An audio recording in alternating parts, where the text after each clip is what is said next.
Welcome to the Life of Phys Podcast. I'm your host, Tyson Martin, and on this episode I have James Rice. James is a Midwest American photographer whose roots in photography go back to the days of black and white film in the late 50s. James's goal is to document the ordinary moments of life that we often take for granted that are simply part of the human condition. He tries to capture not only the authenticity of the ordinary moment, but the precise moment when the ordinary has a touch of magic associated with it. Now let's hear a word from our podcast partner and get to the show. The Life of Phys Podcast is lit by HoboLight. HoboLight is on a mission to empower creators to elevate their creativity with lighting kits made to last and built to inspire. These lights are bold, beautiful, and powerful because HoboLight believes that your lights deserve to be seen. To learn more, follow them on Instagram at HoboLite. Well, hello, time. James Rice, sitting here in Carmel, Indiana, which is a suburb just north of the state capital of Indiana, Indianapolis. Wonderful to be here on this beautiful spring day. I really appreciate you taking the time, James, to come on and share your story, share a little bit of your personal history, and then what brought you back around to shooting a camera. So wherever you'd like to start, and I mean, we can start at the beginning and work our way through. There's no time limit today unless you have one. So let's hear a little bit of your background, maybe what you do, talk about maybe your books, and then we'll kind of flow into what brought you to create some of the amazing images that are on the internet and in books for people to see. Well, thank you so much.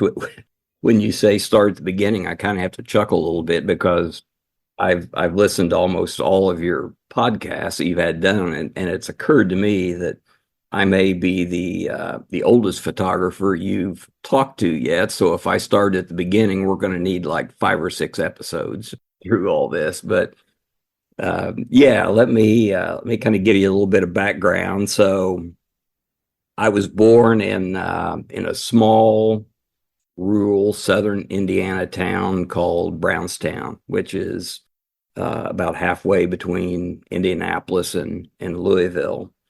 My mother had grown up for much of her life in Washington, D.C. My father grew up in rural Indiana as well. My father was the first one in our family to ever have a college education. When he got out of high school, he went to the U.S. Navy because World War II was cranking on at the time. He was a pilot. After World War II was over, he went to Notre Dame and became a civil engineer. So my dad was a civil engineer, my mother a photographer. And lo and behold, I wound up becoming a civil engineer and a photographer. Amazing. But it was a long road to get there, as you know. So when I was a little kid, I was the firstborn in our family. I have 2 siblings, but they're 5 and 6 years younger than me, respectively. So since I was the firstborn kid in the family, my mom, who loved photography, she actually shot with a Rolleiflex, and was kind of, as I look back, I think if she had lived long enough, she could have been kind of like a Vivian Maier, if that means that'll mean something to some of our listeners. But she was, she's on the cover of my book, Shooting. She was absolutely stunningly beautiful woman. And I even realized that as a kid. When I was a little kid growing up, all my elementary school classmates always referred to me as the little boy with the beautiful mom. And yes, she really was. My dad was a really handsome guy as well. So, not everybody in a small town like Brownstown graduated from Notre Dame, and not many people were as beautiful as my mom. And so it was kind of a fairy tale first few years of life for me. And when my dad would go to work, it would just be my mom and me at the house. And one of my earliest memories was of her always taking photographs of me with her Rolleiflex. And even when I was in a playpen, so when I was in a playpen, early on, my mother discovered if she would just dump in big boxes of her little square 4x4 black and white photographs, I would be mesmerized and quit bugging her. And one of my earliest memories in life is sitting in that playpen looking at her black and white photographs. So that influence started that early. Then as I got bigger, when she would take pictures of me, I finally got old enough. I'd start having a Rolleiflex, and that wasn't going to work, So it's like, nah, you're not going to get my Rolleiflex. And so she got me some of my own cameras, which was spectacular. So this was back in the late 1950s. Okay. And my mom encouraged me to be an explorer. And little kids back then, the things that I did as a little kid, you can't do anymore. All right.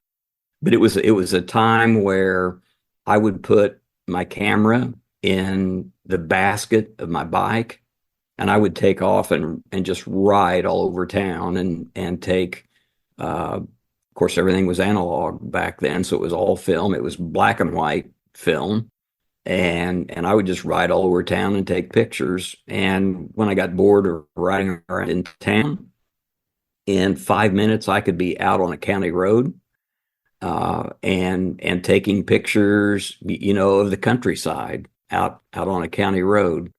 I knew I had to be home for lunch, and I knew I had to be home for dinner. And in between, it was like I had that freedom to roam, which kids can't possibly have now, just because of the way our culture is. But so my mom encouraged that. She also introduced me to music. She loved music. And so, during the spring and summer and fall days, it was just me and my mom. My dad was at work, and we developed a really close bond. She when I got interested in photography, she really started helping me in terms of how to make a good photograph. And my mom not only was beautiful, but she was witty, she was funny, she was introspective. And I can remember one time when she gave me my own camera and I got ready to take off and go explore, I said, "Mommy, what do I take a picture of?" And she thought for a minute, and she said, "I want you to take a picture of something that's classic." And I thought for a minute, I was probably 6. All right. And I said, "Well, what's classic?" And she says, "That's what you've got to figure out." Now, how cool is that? Yeah, that's super cool. So going back to your adventure and how you were able to go and just explore, where I grew up outside of Portland, Oregon, in a small town called Milwaukee, from Made in Milwaukee, friend's store in town still today. We had like an 8-mile loop in the creek. So on Saturday mornings, we'd all meet at my house. We'd have our rafts. We had coolers. We had our fishing rods. And we would just explore these creeks every weekend in the summer. Tree forts, forest forts, just awesome. kids being kids. Yeah. And it's something I wish that my children got the ability to experience. But, being where I live is city. It's really hard to do that. So the fact that you had that, and I got to do that in the, late 70s, early 80s, I still had the ability to go and explore on my own because I lived in more of, now it's not. I was just there last year for the first time in 22 years because I haven't been back since my dad passed away. And it's so changed. The farmers' fields are all houses now. And everything that I remember being so big and huge and vast is now gone. Everything is compact in houses and everywhere. And looking at my old house, which I thought was this monster house, No. is quite, it's not small. It was still a good size, but it's not what I remembered. Like the whole area was so different. But it's good for my history and my perspective to still remember those big dreams I had from those homes, even though, it wasn't always the best times. Yeah, you mentioned something there. It's like when you were a kid, everything looks so much bigger, right? And you know what? I love that. I love that aspect of childhood that things just seem so big and so magical and so filled with wonder. And I feel that now when I shoot a lot in Chicago, and the vastness and the size of Chicago makes me feel that way again. And I love that feeling. It's a very nostalgic feeling, but uh, I think I tell people a lot of times that there's a lot of little boy still left in me, and there really is. Some days I feel like I'm 7, some days I feel like I'm 17, and some days I feel like I'm 71. But more often than not, um, I feel like a kid, and I like that. And particularly when I have a camera in my hands, I feel like a kid. But I can distinctly remember that sense of wonder, that notion of the bigness of everything as a kid.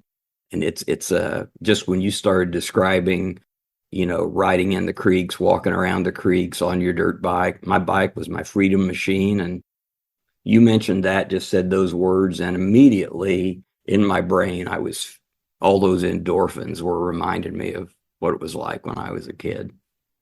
And, my history with photography is still quite new. It's about 5.5 years that I've been doing photos. And I've always looked, when I got the camera for my daughter, I wanted to learn how to do long exposure water. I just thought it looked neat. No clue what it was.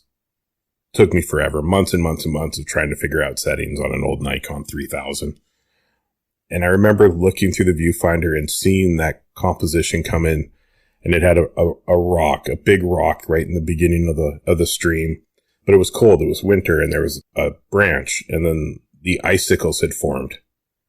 And I remember looking at it and going, oh, if I could just get that water to slow down to make that blur, I would nail this photo.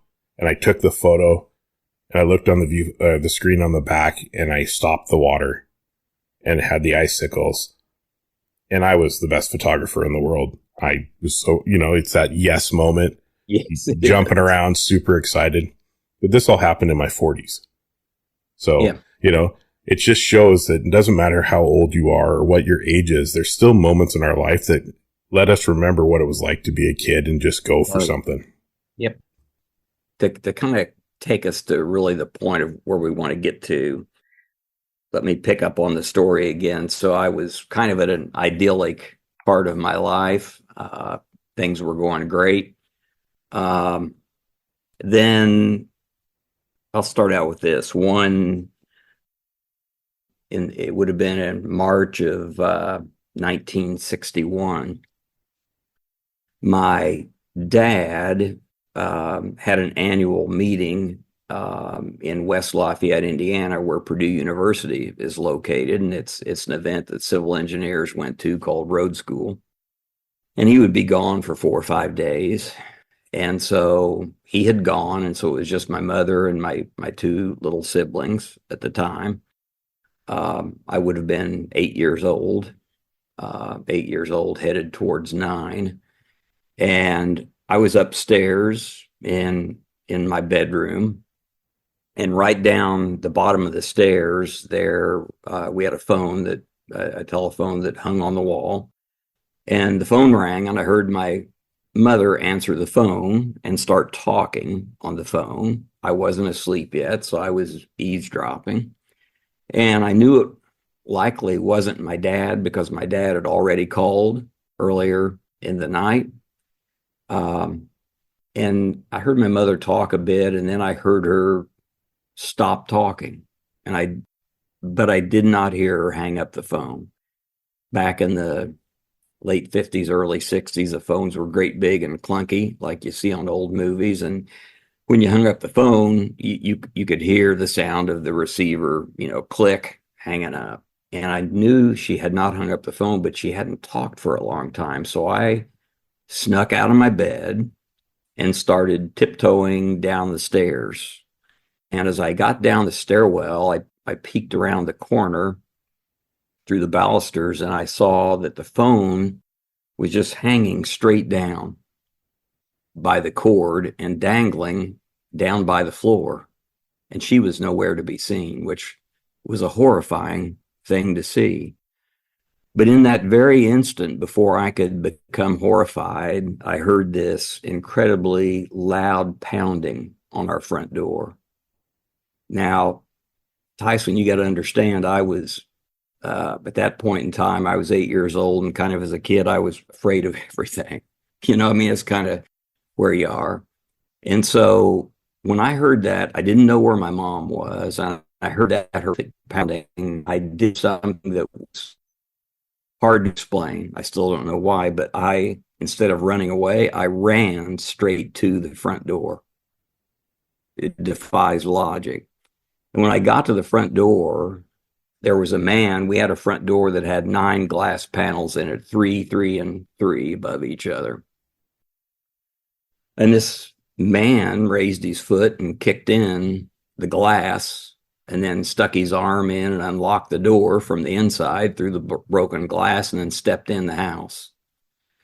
And there I was face to face with someone. I had no idea who it was, but I knew he had just broke in the house. And I was so close to the front door that when he kicked in the front door, the shards of glass that come flying into the room hit me in the face and the chest. And I didn't run. I just stood there. And I can remember I had absolutely no fear. And that was at an age when I was afraid of everything. It was very bizarre, but I had no fear. And I was old enough to figure out, it's like, he's coming here after my mom. And so I looked him in the eye. When he reached in to unlock the door, he had cut his wrist. And so he was squirting blood out of his arm onto the carpet in our living room. Glass was everywhere. I could tell he was drunk. I was old enough to know when somebody had glassy eyes, and he had glassy eyes, and I could tell he was drunk. And I said to him, get out of here and leave my mom alone. And about the time I said that, my mother appeared out of nowhere, and her left arm came around my shoulder and pulled me back. And in her right hand, she had a big butcher knife. So she's clinging on to me, and she's waving the butcher knife at him, and she tells him to get out of there. So he turns and runs out the front door. Shortly after that, my uncle, who, it's kind of a long story, how he had been with the guy when he was drinking in a bar and suspected he might be coming over that way. So my uncle appeared, then the cops wind up catching the guy and locking him up. But it was the beginning. I mean, it was a horrific night. My dad was gone. I just couldn't. The cops came. Our living room was filled full of policemen with great big guns. Our door's broken. There's blood on the floor. I got glass all over me. My little brother and sister are upstairs in their cribs crying. That was the beginning of when my life radically changed. So after that night, my mother took us to our grandparents' house, and I spent the night there. The next morning was a school day, and as my mom was taking me to school, she pulled over and parked the car before I got to school, and she kind of grabbed me and swung me around, and she said, "Jimmy, I don't want you saying anything about what happened last night to anybody at school." And I can remember that was kind of the beginning of, we're just not going to talk about this. So who that guy was, that guy had dated my mother in high school, and even post high school, after they obviously broke up. She married my dad. She remained in contact with the guy who had had a troubled past. Um, he had mental health issues that were really serious. He was violent. He was prone to. He always had a gun. My dad and my mother's father, and who was my grandfather. I mean, everybody, warned her, don't have any contact with this guy because he's bad news. But my mom was one of those people, for better or for worse, that, you know, cared about everybody, even people that struggled. So she stayed in contact with this guy, and she was a compassionate human being, you know. Um, but the fact was he had mental health issues, and um, so after that night, when he came in the door, he got locked up and sent away for several months.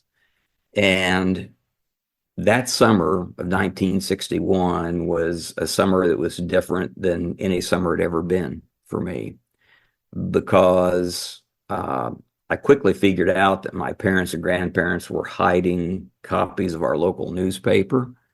And I was smart enough to figure out they're hiding it because it's got stories in there about what happened. So I would just sneak off. Back in the day, in the late 50s and 60s, everybody kept their newspaper because we had a little paper mill in town. They'd have a paper drive, and so people would save their paper. So I'd go to their garages where they'd stack their papers, and I would find the missing issues, and I would read them. So I figured out, that's how I learned who this guy was. And I also figured out um, he's getting out in November of 61. And so, I kind of counted down the days, and that summer was it wasn't the carefree, wondrous existence that I'd had before. I was really fearful now. So, we this could be a super long story, but to kind of move it forward. So on November 28th, which is a Tuesday, 1961, I got up and got ready to go to school. Gave my mom a quick goodbye kiss as I walked out the door of the house, walked off our front porch, down the steps and across the street, and got on a school bus. And what I did not see was a strange car parked at the side of our house. So I got on the bus, and the bus took off, and I went to school. As soon as the bus pulled away, this fellow, who the prior night had spent Monday night getting drunk and making a list of people he was going to kill, proceeded to steal a couple of different cars, wrecked the first one, got a second one, broke into a local hardware store, stole the 12-gauge shotgun and ammunition, and drove to our house. And the minute I got on the school bus, he walked in our house. My little brother and sister, who were 3 and 4 years old at the time, were in the house. My dad had stayed home that day, interestingly, to do some home repair projects. So he was home. This guy didn't know he would be home, but he walked in the house and right back down a hallway. And my mom was in the bathroom. My dad had just got out of bed and was walking toward the bathroom. So all of a sudden, all three of them wound up right on top of each other in a hallway. And he's drunk, he's mentally ill, and he's got a loaded shotgun. And he he shot my father first at such close range that he actually was pointing the shotgun towards my father's, kind of towards his chest, and my mother lunged for the barrel of the gun and shoved it down and away. And so when the gun fired, it actually shot my dad right through the kind of his hip, where the femur joins the hip.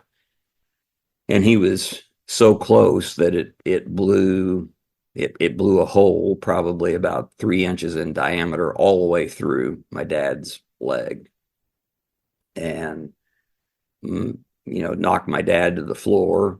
Then the guy yanked the bedroom door shut. At the same time, my mother slammed the bathroom door shut, and he just reloaded his shotgun, blew the handle off the door of the bathroom, and then reloaded it again and put the barrel of the shotgun to my mother's face and killed her instantly.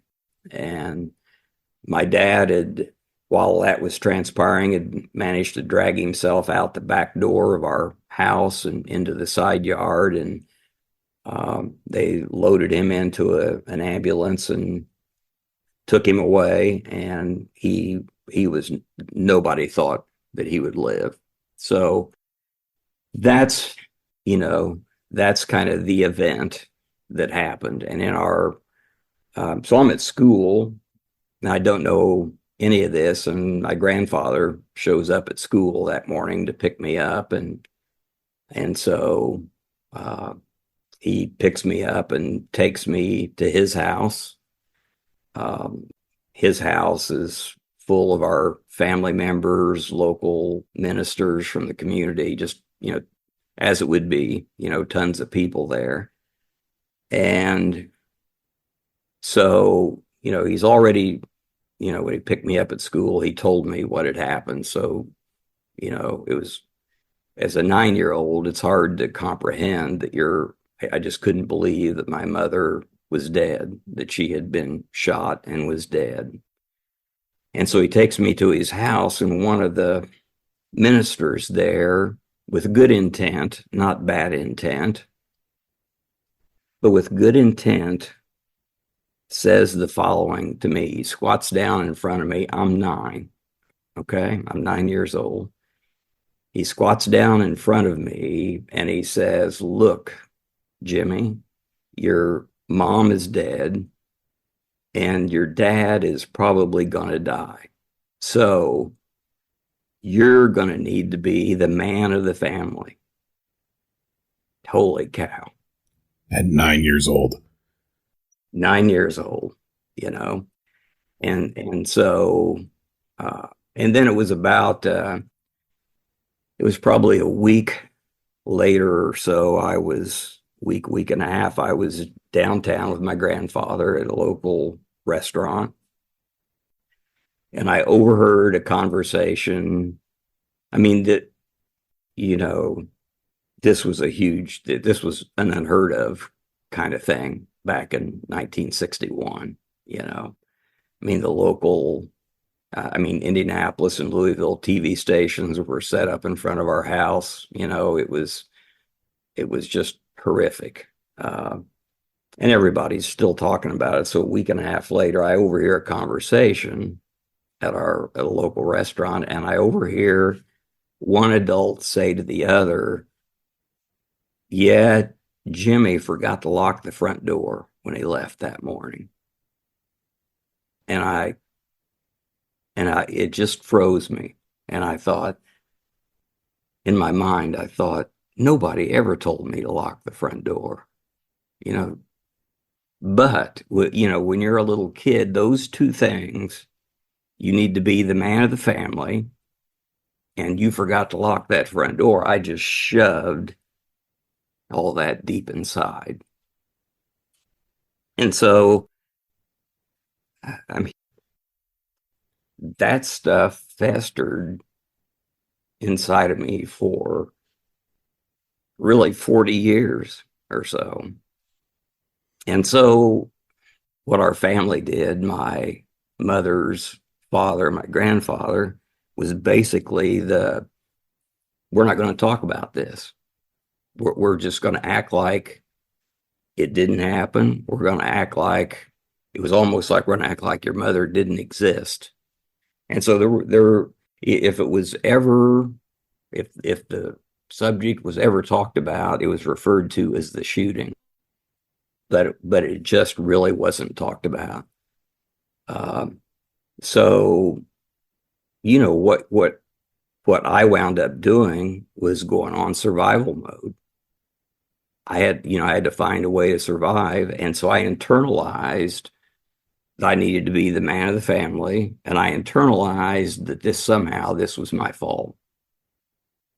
And so, I just, and everybody reacts to trauma, I think. I mean, I'm no psychologist. I'm a civil engineer and a photographer.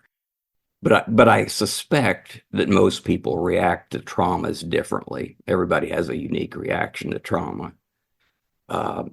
Mine was one to just survive. Okay. And in my book, which I titled Shooting, for a number of reasons. One, because of the event I just described, what we'll talk about later, how, when I found photography again at age 49, shooting a camera replaced the shooting of a gun. And so shooting has a double meaning for me. And so that's why I titled the name of my current book, Shooting. Hey, James. First of all, I want to thank you. I want to thank you for the courage it takes to share this story, because I believe that you expressing how you put everything down and you went into survival mode is such an important factor that a lot of us don't realize. Myself, I had a very traumatic childhood, a lot of issues with my father and his alcohol and his gambling and his aggression. So anytime something happened, suck it up, push it down, sit on it, because, men don't cry. Men don't, we don't need help. We just figure it out ourselves. And it's such a crock of shit. So I just wanted to thank you so much for being willing to share your story. Again, I'm so sorry for everything that happened. But I feel like the story that you're sharing is such an important one for people to see that there is hope. There is certain ways that nowadays that we can take care of things. We don't have to be afraid to speak and talk and share what we've been through, because others, will benefit from it, but it will also help ourselves. So, in the ensuing years, I tried to portray, as all of us do that suffer trauma, that I was perfectly normal, and to, people that weren't on the inside, it probably appeared that I was. I had a successful career as a civil engineer, but the fact was I could have been a better dad. I had two beautiful daughters. I could have been a better dad, and I certainly wasn't a good husband to my first wife. I had married my high school sweetheart, and I wasn't a good husband. I wasn't a good dad. I tried because I was, and I didn't in the forefront of my mind know that I was on survival mode, but I was. That's how trauma impacted me, and whenever my wife questioned anything I was doing, my response was typically to be A, either I'm not going to talk about it, or B, I'm going to get upset. So, my kids had to endure hearing us argue and fight, and that was not good. And finally, when I was 49, which is interesting, like 40 years, almost 40 years to the day, I wound up finding myself divorced and living in an apartment and all alone again. And I knew at that point that I had failed on so many accounts. And I knew I knew it was going to be difficult to reestablish a relationship with my two daughters, which I wanted to do. And, divorce is also an unfortunate thing. And I wouldn't recommend that to anyone. And yet I was there, and I knew I really needed to try to fix that, as much as I could. So I went to a mental health counselor which turned out to be one of the best things I ever could have done. And, you and I have chatted a little bit about that, but, our physical health, if we get sick, we go to a doctor or a general practitioner and we don't think a thing about it. If we've got a virus, if we're, sick to our stomach, whatever it happens to be, we'll go to a general practitioner to get, antibiotics or whatever we need to get well. But in terms of mental health, there is such a stigma to that many people will never seek help.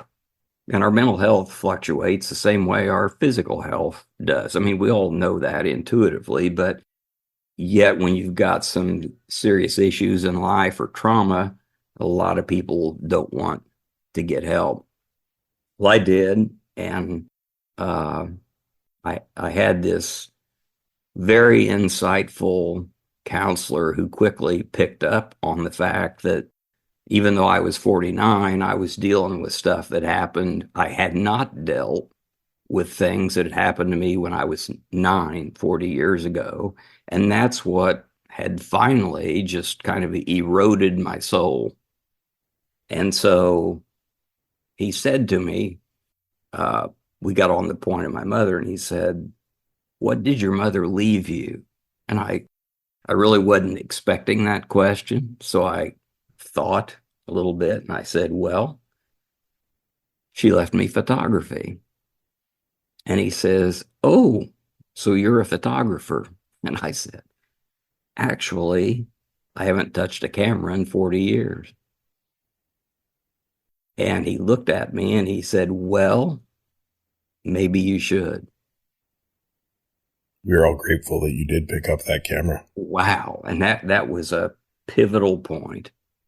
I didn't realize at the moment he said to me how it would turn out.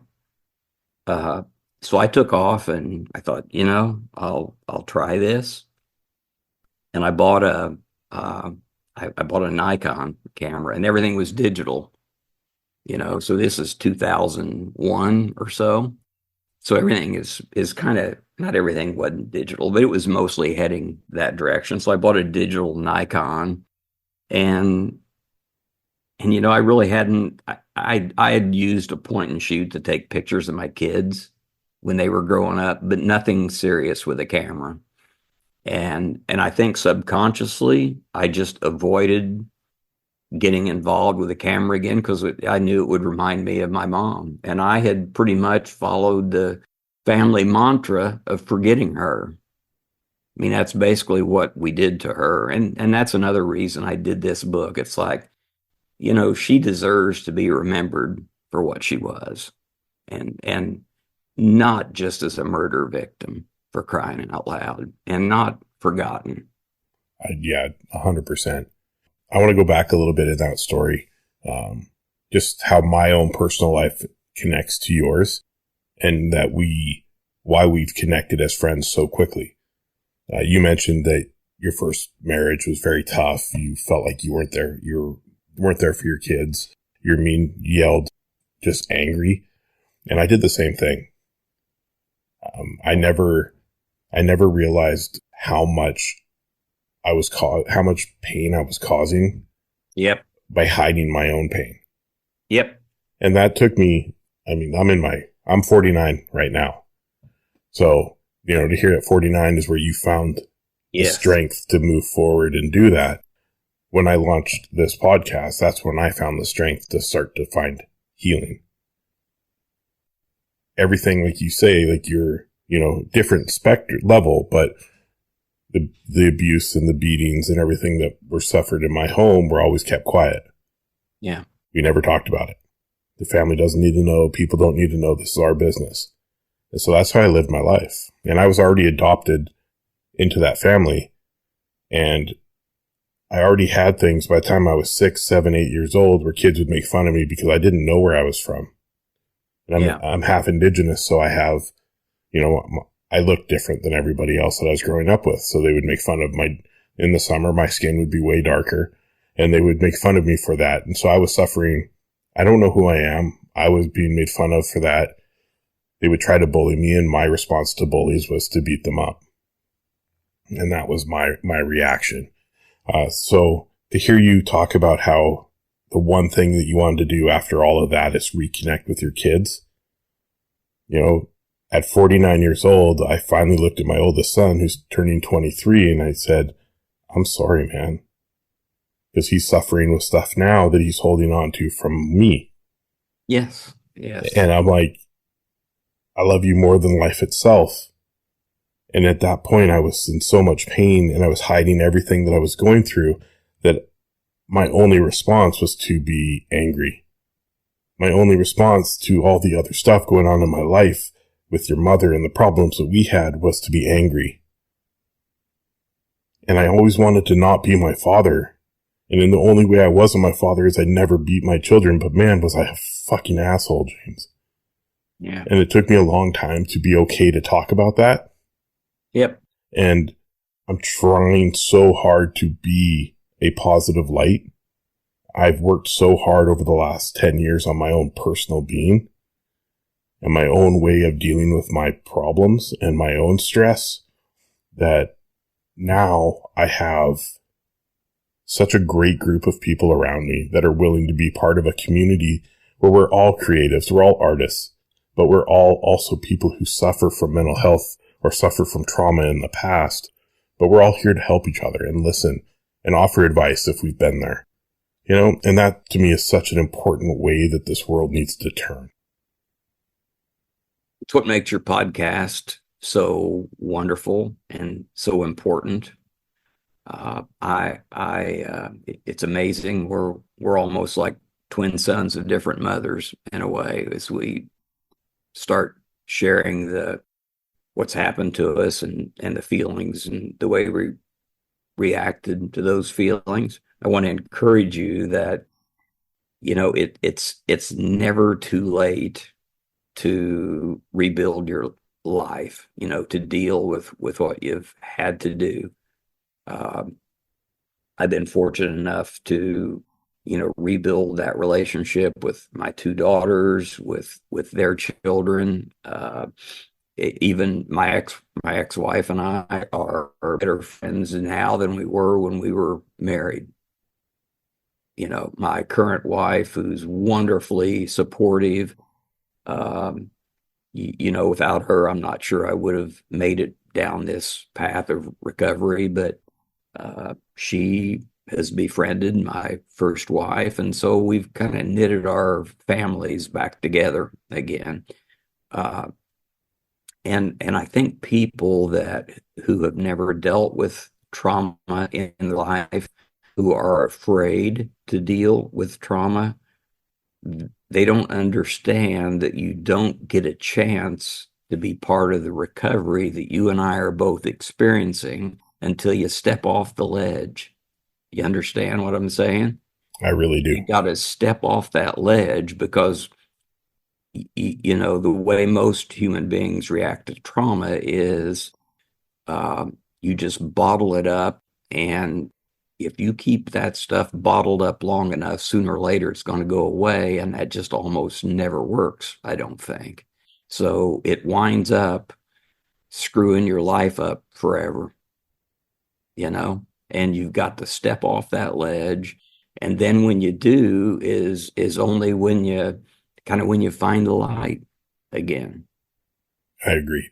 I unfortunately don't have the possibility of not even apologizing for my actions in the separation and end of my first marriage. She passed away in 2017. I had my children from the time we separated. My children all lived with me. And I think that's what hurts so much is the problem I had is I had a career. I was making enough money to support a family of 6 with no questions. But when I became a full-time dad, single dad, it was just me. I couldn't work long hours. I had to be home. So I left that and I started making $13 an hour at a bicycle shop, putting bicycles together because I was in my town and I could be home. Yeah. I would come home at night and I would look at the bank account and I'd look at, you know, a mortgage, a car payment, car insurance, food, and I'd look at all these things. And then I'd start trying to figure out, well, which ones are going to get paid with this paycheck?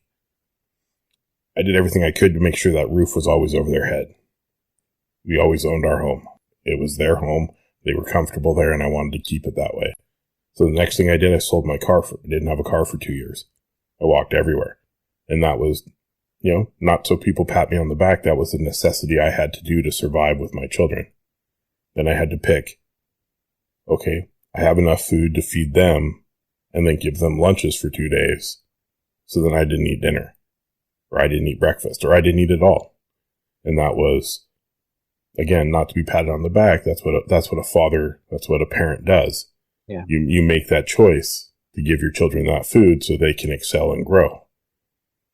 But in doing all of this, I was still angry. I was still hurt by the actions of my ex-wife. I was still hurt that I no longer had enough money to do whatever I wanted to do with my children. So I'd come home, I'd make dinner, or I'd ask my oldest daughter to make dinner. I'd go up in my bedroom, lock the door, and many nights I'd sit up there as I was probably mid-30s, early 30s, that mentality that men don't cry, and I'd bawl my eyes out into my pillow. Yeah. I'd call my mom on the phone, and I'd be like, Mom, I can't do this anymore. What's the point? Like, my children are not living a life. And I would blame myself for everything that happened. And it took a long time. Still to this day, I say the wrong thing, and it causes grief. And I don't say anything in a hurtful way. I say it because I'm trying to express my truth. Because everybody has a truth to a story. And the problem with a lot of things when it comes to people in a family, everybody's truth is different. And when we speak our truth, people will deny your truth, and then that causes more problems. Then we start questioning our own truth and what we live. Man, you're getting it all out of me today. We're never going to make everybody happy. Yeah. But at least, we've dug down into the depths of our soul to try to make the most out of our lives and for the people that we love around us. Les, you know what? We've talked a lot about trauma. Why don't we talk about healing some? Because there's a good side. So that's where Phys comes from. When I put this to a book, there were really several important themes and reasons I did this book. One of the important themes in me recounting what happened to me was the ease of access to guns that mentally ill people had in 1961, and they still have today. Okay. In all that time from 1961 to 2024, we've not gotten any better, and probably worse in terms of how we care for our mentally ill and the ease of access to guns that mentally ill people have. So that was one major theme in my book. The other major theme was my discovery of how art can heal trauma. In my case, in your case, photography, how photography heals your soul. That was a theme, and the other was just to, out of respect to my mother, to share with the world that she was a wonderful person. Much more than just a murder victim, because a murder victim and forgotten. She actually threw me a lifeline, that lifeline being photography, that I almost missed, but she threw me a lifeline. So I would like to share how that healing process kind of evolved for me. So, the counselor made the suggestion I pick up photography. So I picked up some Nikon cameras and I started shooting the Nikon cameras. And I learned, being an engineer, having studied optics and this or that as a civil engineer in my physics classes and so on, it wasn't hard for me to technically master how to use a camera. All right. But when I was using the Nikons, there was just I didn't know what to take a picture of, and photography was not resonating with me like it had as a kid. And so I was laying in bed one night watching YouTube videos, and I saw a video by a photographer named Craig Semetko, and he was using a Leica M9 rangefinder camera. And I watched that video, and his photographs and something about that video just locked me down. And I probably watched that video 10 or 11 times straight. So a few days later, I loaded up all of my Nikon equipment, hauled it down to my local camera shop, traded it all in for one Leica M9 rangefinder and a used 50 millimeter Summicron lens. And I took that little Nikon rangefinder, or little Leica rangefinder, the M9 with that 50 millimeter lens, and I went out, and it's all manual. There's no auto anything on a Leica rangefinder. Everything is manual shooting, so it slowed me down. And in the course of a few weeks, I started remembering what it was like as a little boy to take pictures for the first time.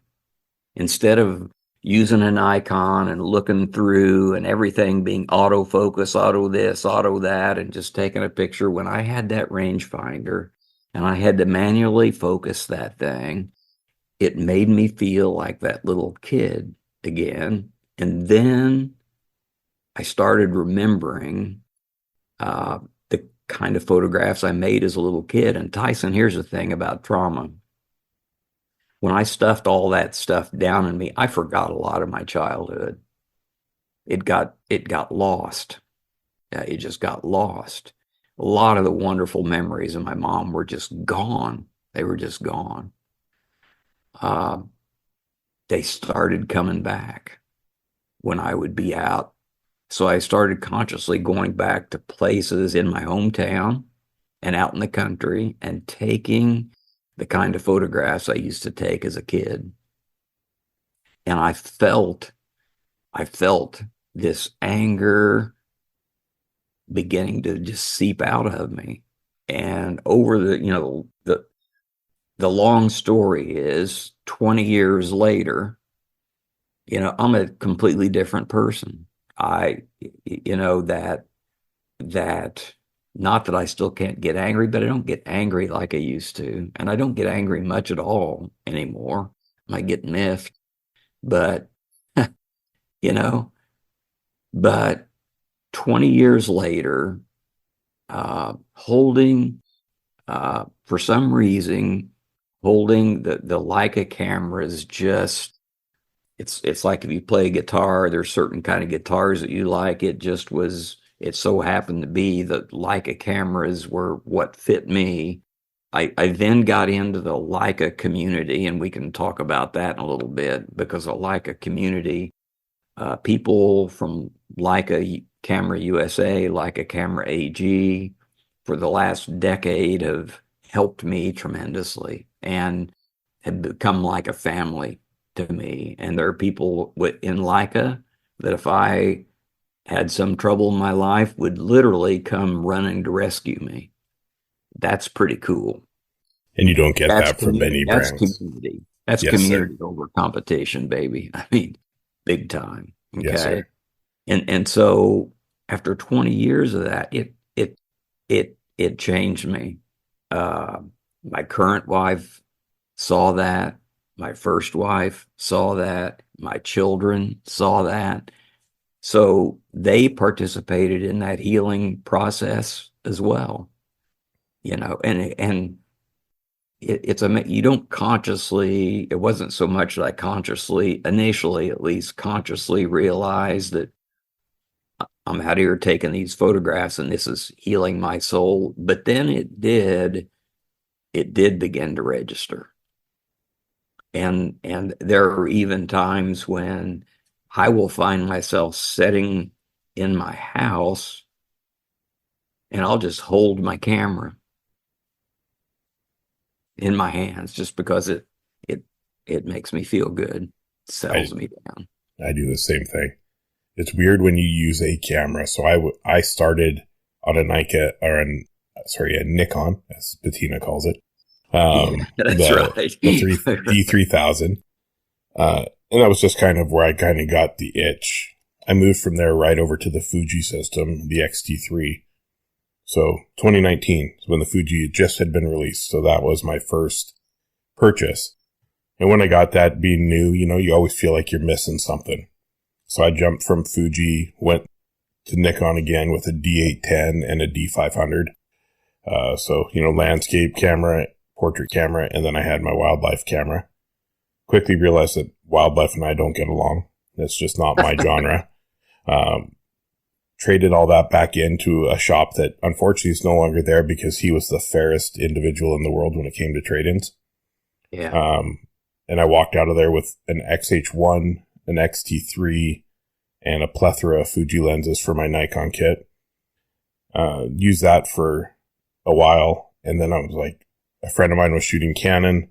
I liked this file, so I was like, I have to try it at some point. So I got a 5D Mark IV and a 1D Mark IV. And that was a very short love affair, like a month maybe. And I was right back to Fuji. And then Nikon Z, because they had their mirrorless and they finally got some stuff right. And did that. And then didn't last long. It just didn't have, I wasn't motivated to get out and shoot. It felt like it was a tool for a job and it wasn't the job I was doing. Right. And I then got a Fujifilm X Pro 2 and I was home. As soon as it hit my hand, this is where I need to be. I understand this color space. And now I went GFX and now I'm back to an XT5. Just form factor and practicality. It's a hybrid. I can use it for video. I can use it for shooting. And then I made the mistake of shooting the Leica Q3. Yeah, right. And so if anybody wants to donate, click that button, donate to the Buy Me a Leica Q3. I'm just kidding. All money goes back into the podcast. Go fund him. That's what I say. Go fund him. So, and the fact that you use the same acronyms that FICE stands for, that photography heals your soul. It's such a true thing. Like you said, you started taking photos when you felt motivated and inspired by your piece of equipment in your hands. You started to let out that anger. You started to let out that pain.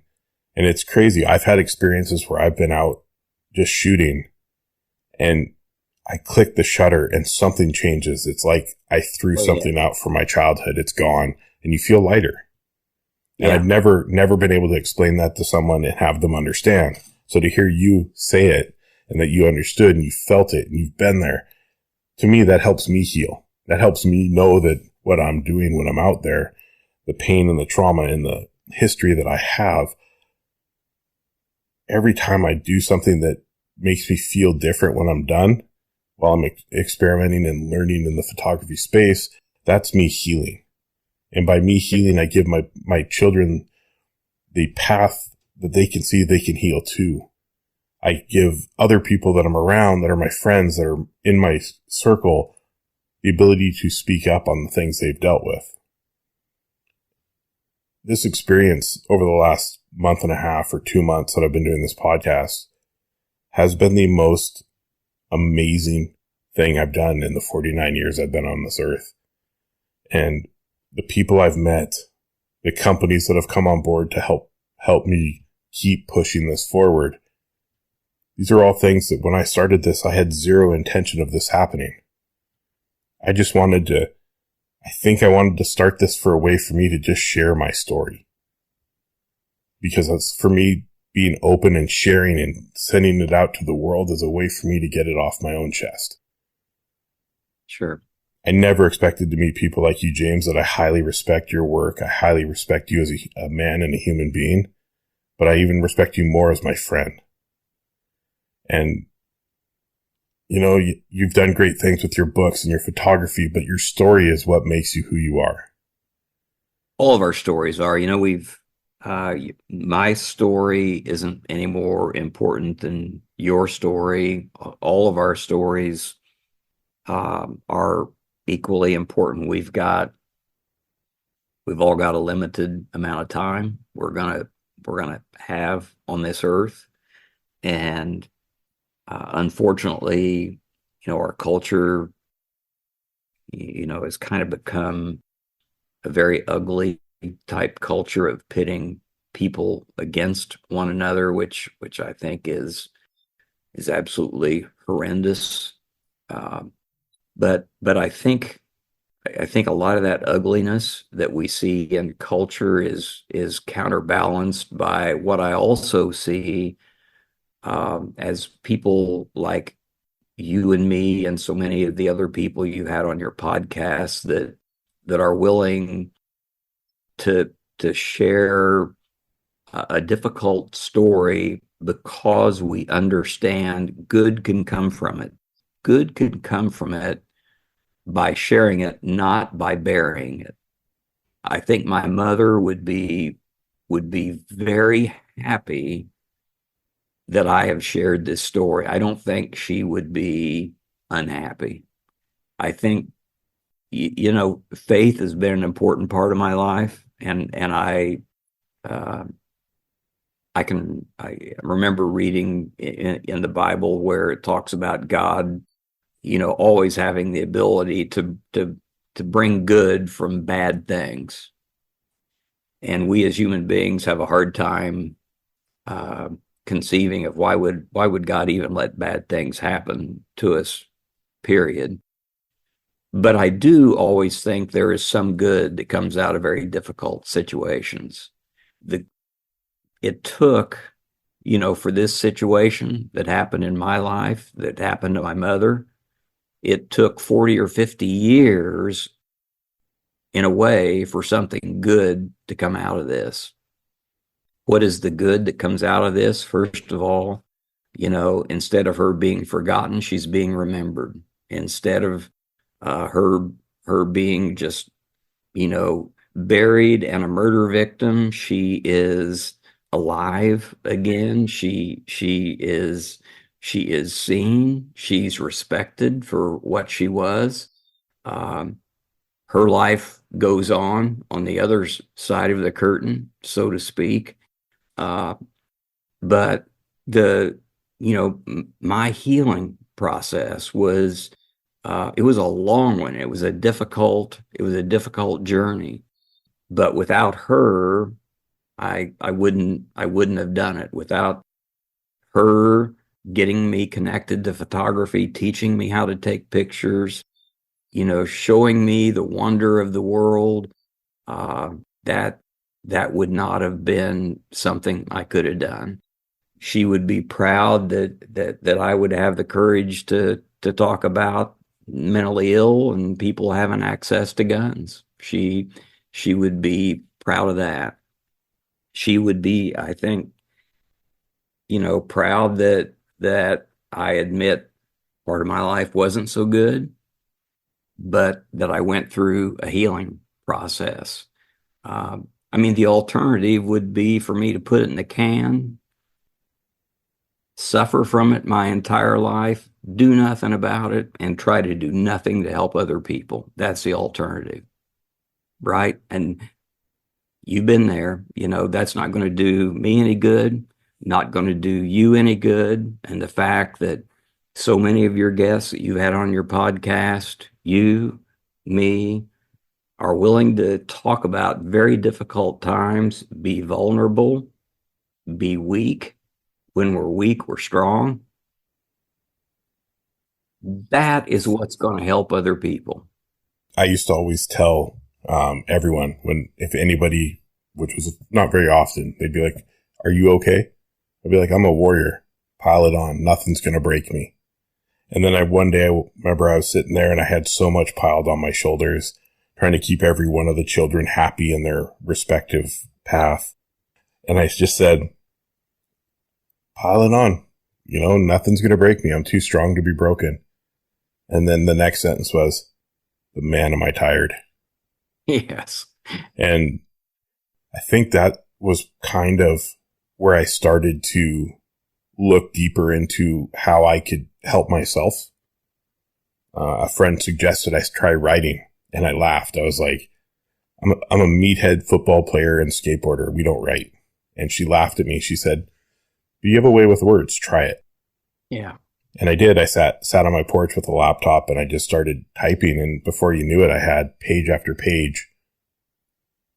Didn't, punctuation, things like that, not my strong suit, but I was able to learn to express myself and get some things out onto at least a readable format, where that was the first step in my healing. The next step in my healing was when I just told myself that I deserve everything I work hard for. I deserve to wake up in the morning and be happy with my progress, not to wake up and constantly question why I do things. Yes. It's the art of photography, the craft of photography. I love the whole of photography.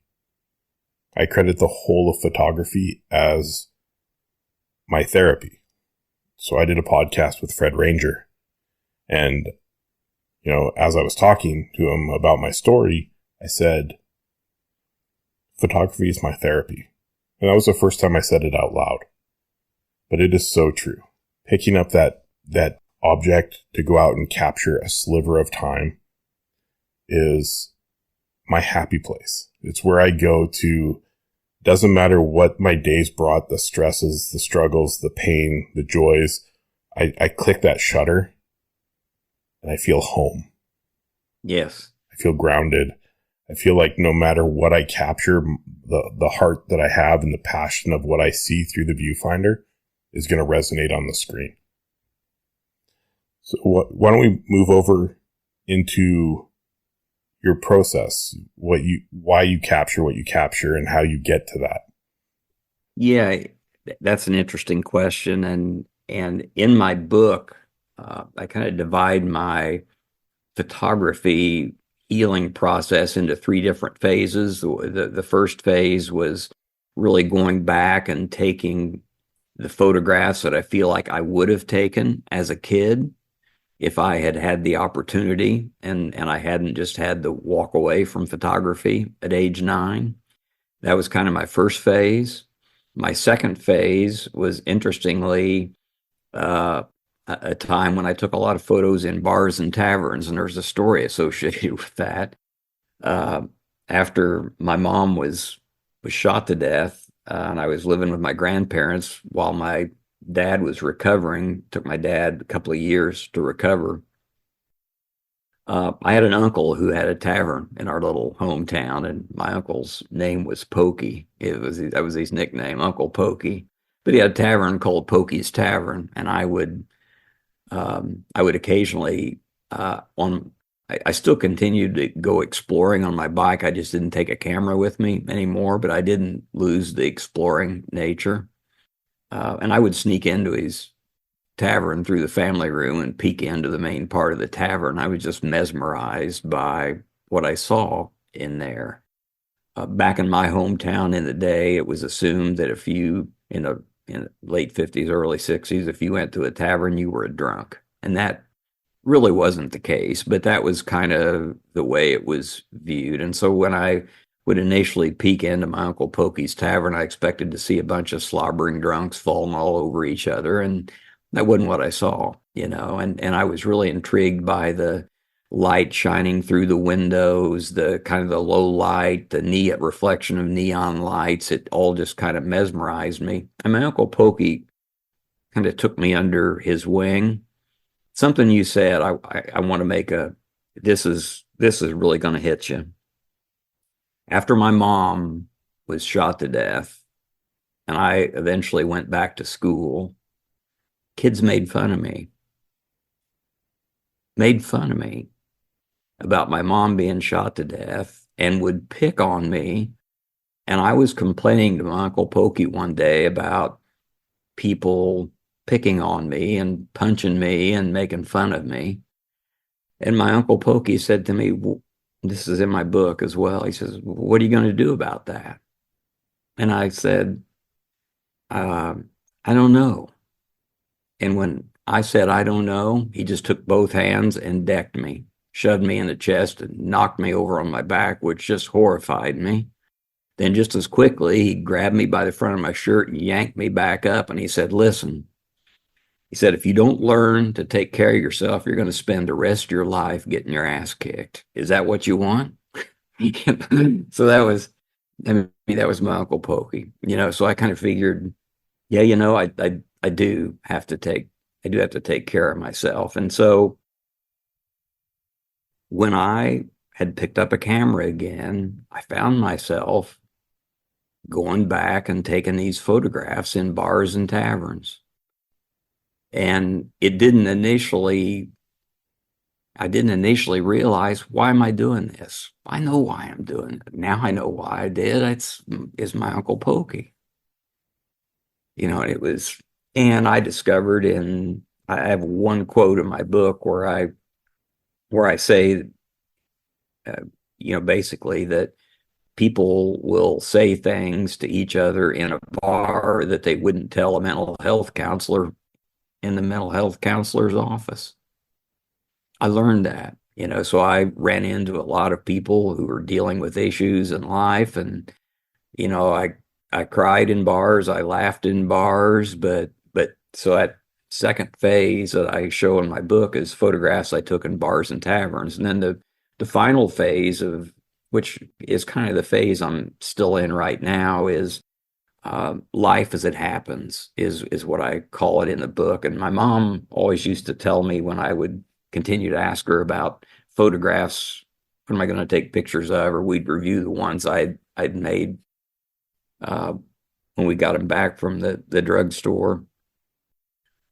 She said, there's characters everywhere. Don't forget that there's characters everywhere. So I take a lot of photographs of people that I think are characters, but they're involved in daily aspects of life. So I try to find scenes in life that people can resonate with, in terms of, this is just a normal scene in life, but I like to capture it in a way that there's some element of magic, or there's something that it tells a story. It makes them want to complete that story or tell a story. And then as you know, I write.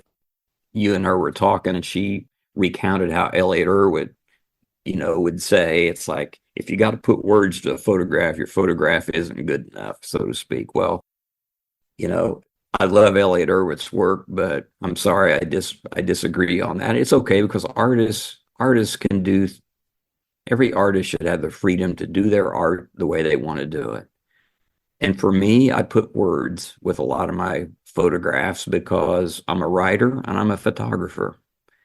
And I think they both, I don't always do that, but I think there are times when words can amplify a photograph, and there are times when a photograph can amplify your words. And when you get that magic together between words and photographs, it can be very powerful to people. And so I do both. That's my style. I'll never be a Magnum photographer or an Elliot Erwitt. I'll just James Rice, but that's the way I kind of do my art. So in my book, the first 30 pages of my book are telling the story of the trauma that happened. But then I've got 110 pages or so that show my process of how art helped heal my soul. And every photograph has a story that goes with it, that shares how that particular photograph is emblematic of the healing process that I went through. And just like you, most of my work is it's a solitary thing. I'm out by myself. I mean, I do photo walks, which are a lot of fun, but most of my work is solitary. I'm out by myself, and it's just me and the camera. And every time I click the shutter, I don't have an earth-shattering moment, but by golly, there are times that when I do, I know it. And you just alluded to that a few minutes ago. Yeah. I every magical moment I've captured with a camera has almost always been alone. Yes. I've got a few amazing moments with a local photographer here. One of the few that I go and, meet up with regularly to shoot. He goes by Lens of Steve. He's a very talented, he's much like you. He's very good with words. So he posts an amazing image and then writes a very, very big write up on it. But it's just that write up just pulls you into the image and you can actually feel like you're right there with him. Yes. And I mean, that's what I appreciate. When it comes to an image, I can't really put words out. I just like my image to speak for itself. So yesterday I posted a few things, and one of the captions I wrote was, "The camera is my paintbrush. The image is my painting. The print is my masterpiece." Yeah. And just the fact that I was able to put that little bit of wording together, I was so proud of myself. Well, you should be. You should be. I will add this: even though I go out by myself, whenever I hold a camera and I am out by myself and I have that feeling, I get the sense of my mother being there. It's a beautiful connection. Man, your mom was an amazing, amazing woman, and I see it in the way you're expressing yourself right now and the expression on your face, that this healing process, while it's tough, it's hard, it brought back so much joy for you to remember those moments. So I appreciate you being so open with us. And, I don't even know what to say, man. I feel it. I feel the energy. I feel the pain. When I started the Life of Phys podcast, this is what I started it for. We're artists. We love what we do, but we all have a history. We all have a past, and it's not always, rainbows and lollipops. You bet. We all have some speed bumps that happen to us and some big potholes to overcome. So the exciting part is, what lays ahead. Yeah. I'm 71, but my dad lived to be, even though it was thought he wouldn't survive, ultimately wound up living to be 92. And it's interesting, picking up a camera kind of rolled time backwards for me. And I'm not kidding there are days that I feel like I'm 7 again. Days feel like I'm 17, and I almost never feel like I'm 71 at all. And every day that I've got an opportunity to go out and capture some moment in life and share that with people there's a lot about social media I don't like, but it's still a good vehicle. Your podcasts and anyway, it's why I do books. This is my 4th book. I intend to do more books. I've got some projects that I'm working on, but there's always an intent behind all of that to help bring joy and make somebody's day a little bit better. Every time you post a podcast, although you may not think about that, and people listen to your podcast, you think of the joy you've brought into their lives, and that is important. That if I post a photograph and somebody looks at that photograph and just for a couple of minutes out of a day, they feel something positive, that is a good thing, because the world right now is filling everybody up with an immense amount of negativity. All the news is negative. It's horrible. People jump on social media and lacerate one another. It's almost like there's an epidemic of people wanting to be pissed at everybody else, and we're better than that. And the stuff you're doing and what I'm trying to do with a camera, it isn't all about me. The Life of Phys isn't all about you. It's about community. I mean, it really is. And when I picked up a camera, I picked up a new family.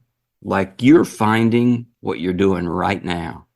When I hear you talk about how since you started this podcast, you've met, all these people you didn't know before and what it's doing to you, you are finding, Tyson, a new family, not to replace, you still got your blood family, but the Leica family that, for me to think that there's a guy named Jim Wagner that's a VP of Leica Camera USA, that man would drive across the country to help me out in a blink of an eye. Photographers that are known around the world, Craig Semetko, Jesse Marlowe, Arthur Meyerson, would would would help me at any point in time. I couldn't fathom that years ago. You can add Tyson Martin to that list. Add Tyson Martin. Kieran Carnani is, you cannot find a human being that's a greater advocate for people than Kieran. There's nothing she wouldn't do for people. She is the embodiment of community. You and I wouldn't be talking to each other if it wasn't for her. And I wouldn't be involved. I wouldn't be part of the Hobolite family if I didn't reach out on a photo. I just said, because it was a photo that Taki Ko took, who's a local Vancouver photographer, like a shooter, Hobolite ambassador. But he took a photo and I actually thought it was his. And I just started seeing the Hobolites pop up everywhere, and I loved the look of them. I love the build of them, the quality. It reminds me of Leica. Yes. Right? That's what it reminds me of. And I just said, oh man, great photo, lit by the best lights in the industry. And I'm very much, when I think something is the best, I'm very much a supporter of that brand. And I realized that I had posted it on Kieran's personal. It was her resharing a photo. And I was like, uh-oh. So I said, hey, I'm building a new studio. Would love to do some work with you guys. And next thing I knew, she sent me a private message and said, oh, hey, how's it going? First, I wanted to say I've listened to your podcast. It's fantastic. You're on to something. That was super weird that somebody had actually listened to my podcast. Not really. Well, not so much now, but at that point I hadn't heard. When I've reached out to a lot of people to have them on as guests and speak and hear their stories. And she was the first one that said that she had already listened to it and already heard what I was trying to build. And that was so surprising. And then within 2 weeks, we had a contract signed that they would be my official lighting partner for the remainder of the year. And I was like, I have no clue what's happening. This has only been a month. What's going on? So when I did the first part with her, of her episode, which we're recording next Saturday, the second part of it, she was so supportive of what I'm doing. Just like you, saying that I'm filling a void, I'm filling a space. And man, I'm just trying to give people a platform. Give a platform for them to know it's okay to just talk. Yeah. It's okay to be on here with me. And if you need to cry, cry. Because you know what? I'm probably crying with you. And the whole, you're not macho if you let your feelings out. I'm 6'2", 295 pounds. Like, I'm a big dude. And I'll cry with everyone. You bet. And I'll walk proud with zero worry about what others think, for the main fact that when I learn to express emotion, I learn to be the best version of myself. Yeah. After, when I found out my mom had just been shot, and when that fellow said to me, you got to be the man of the family, I didn't cry for years. And now I cry at the drop of a hat. I cry at the drop of a hat now. I think when you deal with trauma, it's kind of like you pop the cork off the bottle, and everything that you've had bottled up inside of you. And I had 40 years of bottled up inside of me, and it was just rotting me from the inside out, And after my parents split, the one progressive thing and positive thing my dad did for himself was removed all firearms from his life. I'm like, what? Like, I don't even think about my dad like that anymore. It's just a crappy day in May that just my current wife happens to share that as her birthday, which makes it very difficult. Yeah. And I'd never wish anybody in this world to have to clean up blood splatter of their own family member, friend. Yeah. Talking to my dad the day before it happened and cutting him short because I was going over to Vancouver Island to go to a mountain bike race. So you always have that blame and that hurt that you didn't give him that extra few minutes to share what he was excited about. Right.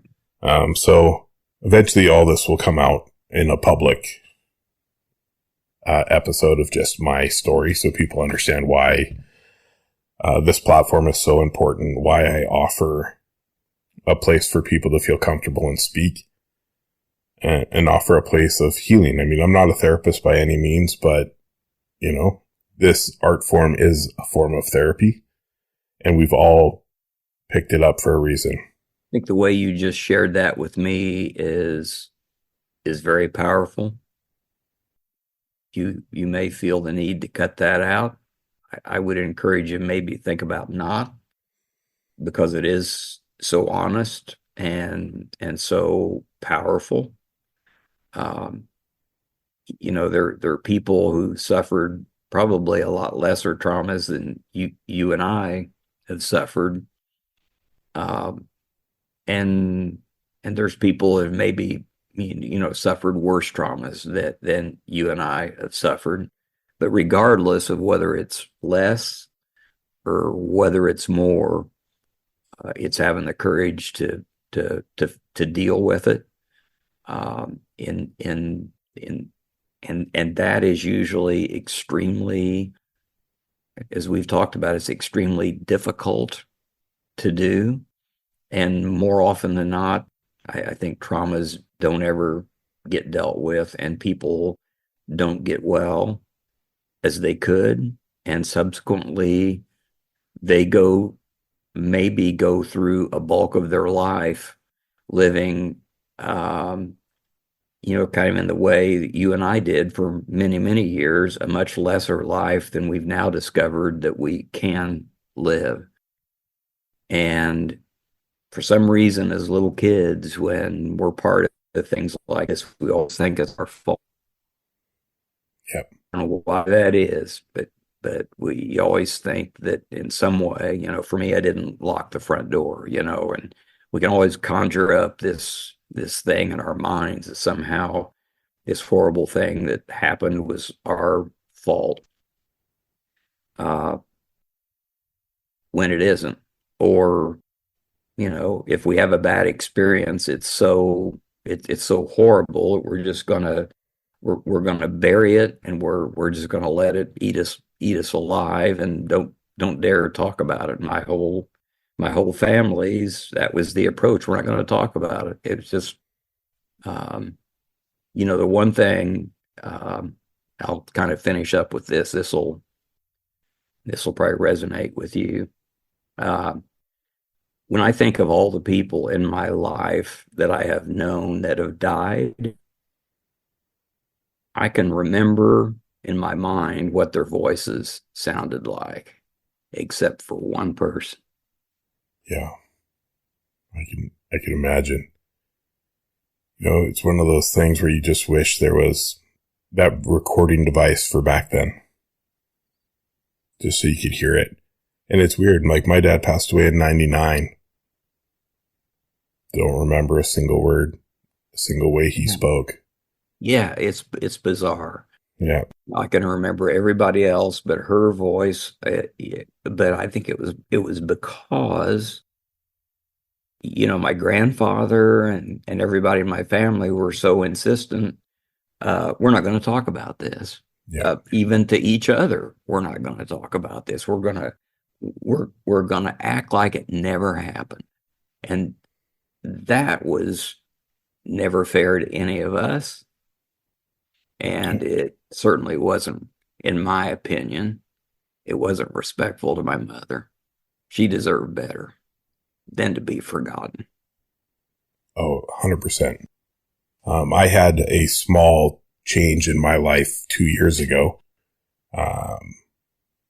So 2 years ago, I got DNA testing done and got the results back. And after we got that back, my wife is a super sleuth on the internet. She started looking at names, hopping on Facebook, trying to find those names and looking for similar pictures. And within a few hours, she had found my first cousin, my aunt, my mother, my grandmother, some siblings. I've never shared this story publicly. I'm gonna share it with you if you don't mind, if you got the time. Awesome. So I'm very much standoffish when I'm nervous, when I have to do something that makes me nervous. So she found all these people.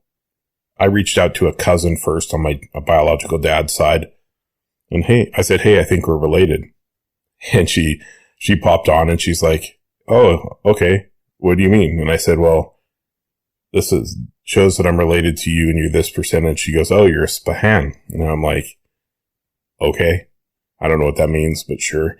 And she's like, starts talking. She's like, there's over 2,000 of us cousins in this circle. Apparently that side of the family, they were on the rodeo tour and there's lots of siblings everywhere. And there's new ones coming out of the woodwork constantly. I said, cool. So I actually met her the very next day. So less than 24 hours after I found her online, I met her. Greatest woman in the world. We joke about the fact that we both love tacos more than life themselves. Nothing wrong with that. No. And the next day I'm sitting there and I'm doing the eeny, meeny, miny, mo between my sister Jennifer and my sister Laura, and thinking Laura might be the best choice because Laura's younger, so she's probably on social media more often. And then Jennifer's older and she looks like she has a family and all this stuff. And I decided I was going to reach out to Jennifer. So I wrote a message that said, hey, do you know Brenda Erickson? Brenda Erickson being my birth mother. And that's all I wrote. And she goes, yeah, that's my mom. Yeah. So I looked at my wife, Tara, and I showed her the phone and I'm like, do I just pull the Band-Aid off or do I just try to tiptoe around it? Not knowing what they've learned because she's in her 30s now. Yeah. So, Brenda was 14 when she had me. So she did the best thing in the world. She carried me and let me go to a family that could take care of me. I love her very much for that. She gave me the chance to be here and offer, to not only have a family myself and a life, but to offer a platform for others to share. So I sent her this message and I said, hey, I don't know how to tell you this, but I think Brenda's my mom too. And she was like, holy shit, this is happening. And I was like, oh, she's like, my brother, she said my brother, which is my brother, Michael. Their dad had told him, don't be surprised at some point in your life if another brother comes out of the woodwork. Yeah. And he had told Jennifer years ago about this. And they both had just told my youngest brother, so messed up. They had just told my youngest brother at his wedding that, hey, you have an older brother. So Kent was getting married when they told him. So she goes, this is crazy because I just pulled into mom's driveway. She lives 2 hours away. So we'd just gone for there. And I said, wow. So we just kind of text back all day. And I texted her and said, are you going to tell her? She's like, I'm just waiting for my kids to go to bed. And then I'm going to tell her. And so she did. And, I don't even know how she felt. I know how I felt knowing it was happening. I was on edge, just trying to hope. And then I got a message back. She says she just wants you to know she never stopped looking for you. And the very next day I had a video call with my birth mother. For the very first time, I got to see her, talk to her, thank her. They have all been amazing. They are family. They've given me a chance to understand that second chance at life, basically. Father's side, not so much, but if they ever happen to be listening, Nigel, I know you might listen because we do chat on social media once in a while. Just want you to know, Rick, Nigel, Kilby, I love you guys. Like, you don't have much time for me. That's fine. Just want you to know I'm out here. But think about this for a second. When you describe finding members of your family that you never knew were your family and the joy that you experienced over finding them, in the same way, when we have gone through the healing process that we have and have become different people, our own family are getting to know us like a family member they never knew. That is so true. Those are wise words. For my kids, I'm glad that they got to know me, even as, they're adults now, but they at least got to see, a better father. And then my grandkids, I'm a much better grandfather than I was a father. But when we go through life, not dealing with our issues, we're not to those around us what we could be. And when we do have the courage to deal with that stuff and become better people, it's like finding somebody in your family that you never knew you had, like you just described. It's powerful. Such a surreal moment. Because for my whole life, I just wondered. I went through phases of, they just didn't want me. I wasn't good enough. And that led to many things down the line, causing me grief and pain. But Sure. You made it easy for me to share. And, that's what this was about. If I can't share myself, then why would I expect people to share? It is. I feel like I actually feel like I've known you forever. And here's our first I feel the same way. face. Well, it's a shame this is a podcast because we were talking about our hobo lights, and this wonderful hobo light that Kieran got for me is, shining on my face that you can see, but nobody else is going to get to see that, right? Exactly. But they are the best lights in the business.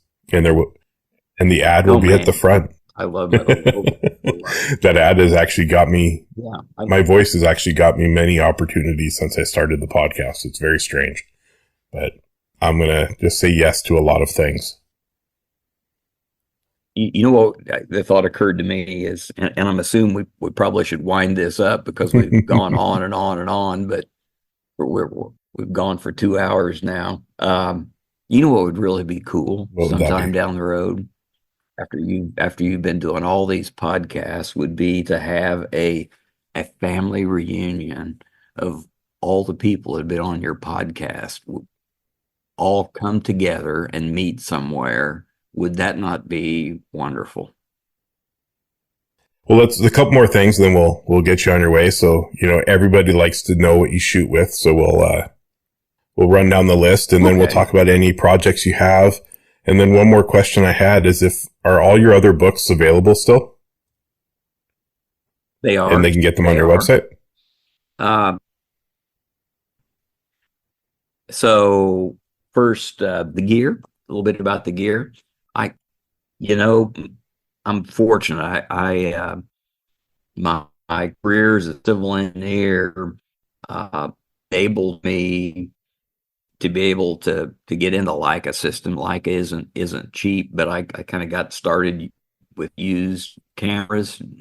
I did a lot of used cameras, and once you get a Leica, you need to support your local camera dealer. My dear friend Dan Tamarkin in Chicago is where I get my Leica gear, and I'm blessed I've almost tried every Leica that they've had. I really like the M cameras, which are the range finders. I've kind of been through all those. I use the SL system as well, and I finally settled on smaller and lighter, and so uh, and I I've got three cameras that I regularly use because film is such an important part of my history. That's where I started. I have an M6 TTL rangefinder, uh, and it's probably my favorite camera. It's unfortunate that film is so expensive to use right now. It is. I don't develop my own film. I send it to the darkroom lab in San Clemente. They do a great job. But I do love shooting film. Then I have an M11 rangefinder camera that's digital. And then I have a Q3, like you're going to have soon once this GoFundMe works out. Focal lengths, I finally settled on pretty much I shoot 28 and 50, 28 millimeter and 50 millimeter. And I do have a little 90 millimeter, a little like a 90 millimeter macro Elmar, which is a little bitty lens, but it's really a wonderful lens. But it's kind of I just use it for unique situations. So I'm mostly 28 and 50, and probably more 28 than anything else. That's just a focal length that in my shooting resonates pretty well with and with the M6 and the M11 and the Q3, they're all small light cameras. I've kind of gone away from neck straps, and I just use a little wrist strap. And so, I've just got that thing right there on my wrist, and I like being unseen. I mean, I basically try to capture moments that I don't want the people that are if they're people in my picture, I don't want to interrupt their life. I don't want to disrespect them. I don't want to be creepy. I just want to capture a real life moment if I can. I mean, sometimes people will see me and I'll take their picture, and but generally speaking, I like to kind of just be a fly on the wall sort of scenario and capture a neat moment. I think there's a lot of nostalgia in the work that I do because I'm kind of making up time, Tyson, for the time I missed. And so there are places in Chicago. I shoot a lot in Chicago. There are places I can go in Chicago that look kind of the same now as they did in the late 50s and 60s. And when I get there, I feel a little bit of home. You know what I'm saying? And so that's kind of what I do. I've got so that's the gear that I use in my projects. I've been documenting life in rural America because I grew up in rural America. I kind of a working title I've got for that is called A Quiet Rural Catastrophe.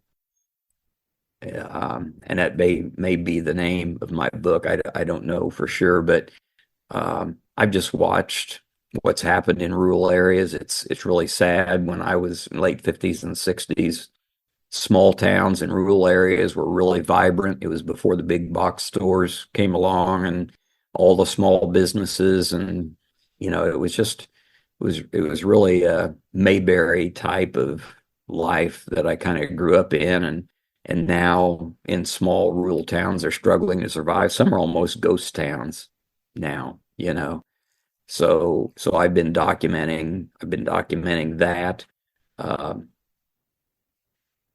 There are various. I kind of have a tendency to shoot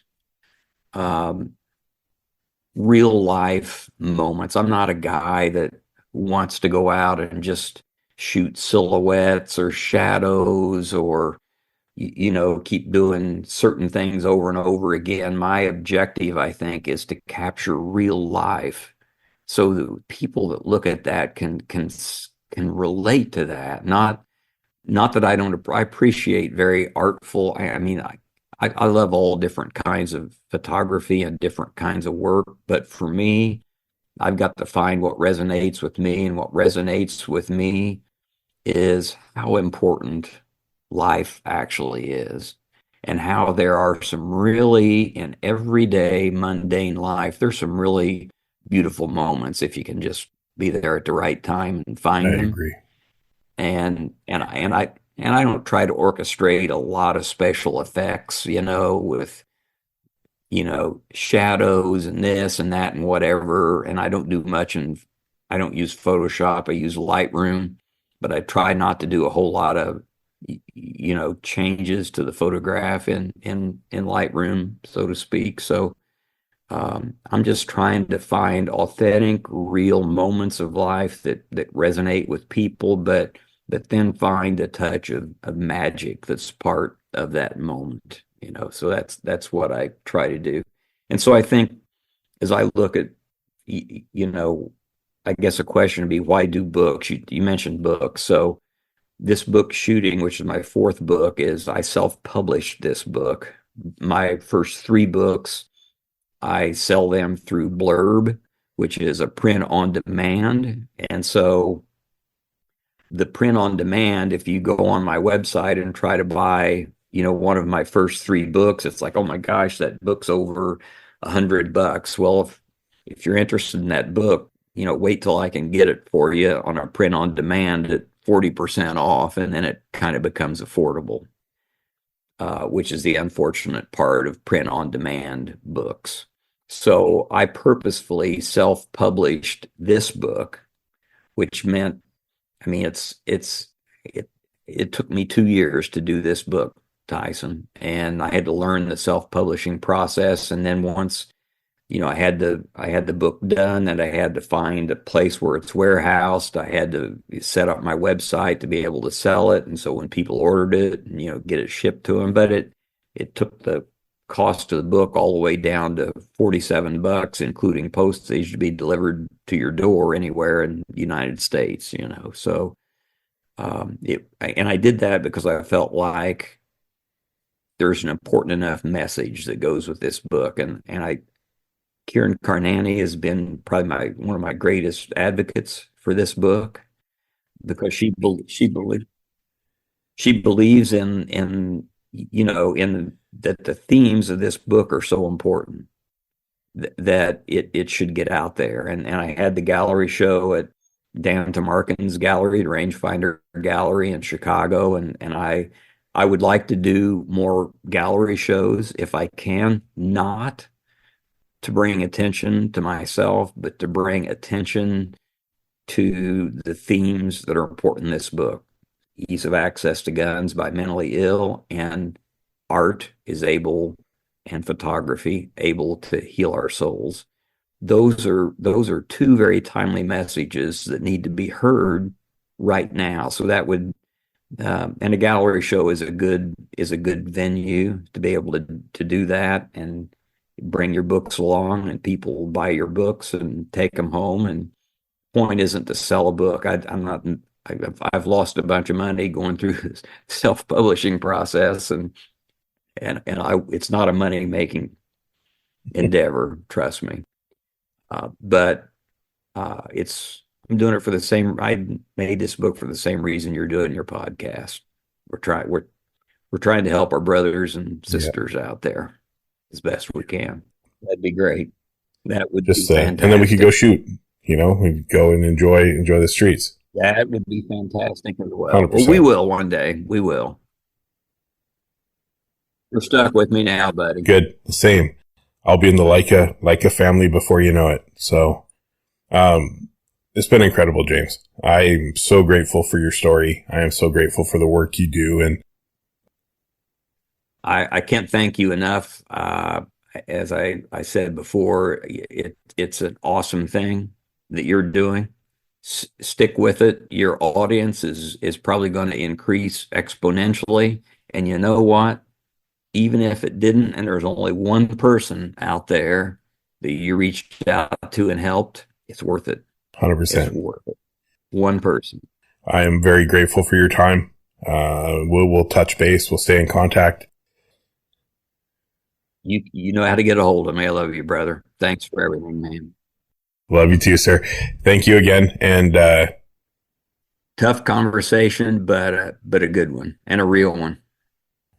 Thank you for tuning in to another episode of the Life of Phys Podcast. We hope you enjoyed our chat, and don't forget to subscribe and leave us a review. Your feedback helps us continue to bring you content and the stories of our incredible guests.